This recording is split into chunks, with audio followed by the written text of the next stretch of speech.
गणपती येत आहेत ना, म्हणून म्हटलं ह्या रविवारी शॉपिंग करायला जाऊया. सगळ्यात ट्रेंडिंग ज्या साड्या असतील ना, त्यातली घ्यायची. ट्रेंडिंग ज्वेलरी आणि ट्रेंडिंग मेकअप किट सुद्धा. पण काय झालं माहितीये? तेवढ्या चक्क आकाशवाणी झाली, की "अरे काय चाललंय? किती शॉपिंग?" म्हणजे आपलं काय असतं? आला सण, करा शॉपिंग. आला समारंभ, करा वारेमाप खर्च करा. म्हणजे माझं पण काही वेगळं नव्हतं. पण जेव्हापासून आकाशवाणी झाली ना, जरा डोक्यात प्रकाश पडला. म्हटलं आता बस. आता आपण नवीन ट्रेंड आणायचा. कपाट उघडायचं.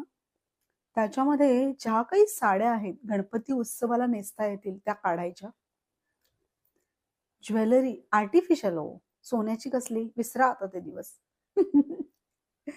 त्याचे मस्त कॉम्बिनेशन्स करायचे. ज्वेलरी आणि साड्यांचे. आणि त्याच साड्या नेसायच्या. त्यामुळे आता आपला एकदम हटके लूक असणार आहे. त्याच साड्या रिपीट करायच्या वेगळ्या पद्धतीने. ह्याच्यातनं आपण अनावश्यक खरेदी तर टाळू. पैसे पण वाचतील आणि निसर्गाचा समतोल राखण्यासाठी आपला छोटासा का होईना हातभार लागेल. ही किती चांगली गोष्ट आहे.